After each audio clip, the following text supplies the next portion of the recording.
बिस्मिल्लाहिर्रहमानिर्रहीम। अस्सलाम वालेकुम नाजरीन। आलम इस्लाम की सबसे ज़्यादा मुक़द्दस तरीन जगह जिससे मुसलमान अपनी जान से भी ज़्यादा प्यार करते हैं वो खाना काबा है। ये वो मकाम है जिसकी तरफ रुख किए बगैर नमाज कबूल नहीं हो सकती, यानी हमारे दिलो दिमाग और रूह में बसने वाली जगह खाना काबा है। चुनाचे बैतुल्लाह के मुतालिक कोई भी खबर अगर मीडिया पर गर्दिश करती है तो वो दुनिया भर में बसने वाले मुसलमानों की तवज्जो का मरकज़ बन जाती है। चुनाचे एक खबर सोशल मीडिया पर गर्दिश कर रही है जिसमें खाना काबा से मुतालिक कुछ हैरत अंगेज़ बातें की गई हैं। इस खबर में ये बताया जा रहा है कि साल 2020 में अल्लाह ताला की तरफ से ज़मीन पर बसने वाले इंसानों को बार बार तंबीह की जा रही है और उनको तौबा और इस्तिग़फ़ार की तरफ मुतवज्जह किया जा रहा है। इन खबरों से ये भी पता चलता है कि दुनिया तेज़ी से अपने इख्तिताम की तरफ जा रही है और इन्हीं खबरों में से एक ये खबर भी बताई जा रही है कि क़यामत की एक बड़ी निशानी 15 जुलाई 2020 को नमूदार होगी जब खाना काबा का साया ख़त्म हो जाएगा।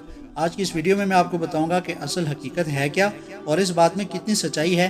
क्या वाक़अतन बैतुल्लाह का साया 15 जुलाई को ख़त्म हो जाएगा और क्या दुनिया ख़त्म होने वाली है, ये सब आज की इस वीडियो में जानिए।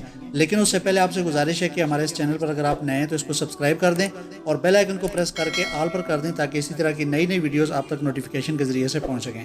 प्यारे दोस्तों, जहाँ तक इस बात का ताल्लुक है कि क्या अगले हफ्ते बैतुल्लाह का साया ख़त्म हो जाएगा, तो इसका जवाब ये है कि हाँ, बिल्कुल ऐसा ही है और ये 15 जुलाई 2020 को दिन 2 बजे के बाद ज़ोहर के वक्त होगा। लेकिन आपको ये बताता चलूँ कि इस बात का कोई ताल्लुक साल 2020 की दूसरी तबाकारियों के साथ नहीं है और न ही ये तारीख में पहली मरतबा हो रहा है, बल्कि इससे पहले भी कई बार ऐसा हो चुका है। खाना काबा का साया 15 जुलाई को ज़ोहर के बाद इसलिए ख़त्म होगा कि उस वक्त सूरज खाना काबा के ऐन ऊपर 90 डिग्री का ज़ाविया पर मौजूद होगा और ये हर साल 2 मरतबा होता है। चुनाचे पहली मरतबा 27 मई को और दूसरी मरतबा 15 जुलाई को सूरज खाना काबा के ऊपर 90 डिग्री का ज़ाविया बनाता है, जिसकी वजह से खाना काबा का साया ख़त्म हो जाता है। साल में 2 मरतबा सूरज इस रास्ते से काबा के ऊपर से 90 डिग्री का ज़ाविया बनाते हुए गुजरता है। चुनाचे उस वक्त दुनिया के दीगर ममालिक में किबला की सिमत मालूम करना इंतहाई आसान होती है। माजी में जब किबला की सिमत मालूम करने के लिए जदीद तरीके मौजूद नहीं थे तो उस वक्त लोग खाना काबा के ऊपर से इसी तरह सूरज को गुजरते देखकर ही किबला की डायरेक्शन मालूम कर लेते थे।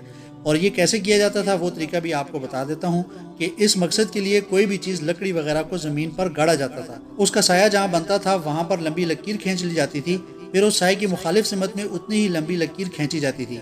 ये किबला की असल डायरेक्शन होती थी। चुनाचे आने वाली 15 जुलाई को भी इसी तरीके से आप किबले की असल सिमत मालूम कर सकते हैं। लेकिन अब चूंकि साइंसी दौर है और जदीद आलात मौजूद हैं, इसलिए इस तरीक़ाकार को कम ही फॉलो किया जाता है। ये महज एक फल्कियाती मामला है और इसका क़यामत से या दुनिया के ख़त्म होने से कोई ताल्लुक़ नहीं है। नाज़रीन, उम्मीद करता हूँ कि आज की इस वीडियो से आपकी काफ़ी सारी कन्फ्यूजन ख़त्म हुई होगी और इसी तरह की नई नई वीडियोज़ के लिए हमारे इस चैनल के साथ जुड़े रहिए। इंशाल्लाह मिलेंगे एक नई वीडियो में, तब तक के लिए अल्लाह हाफ़िज़।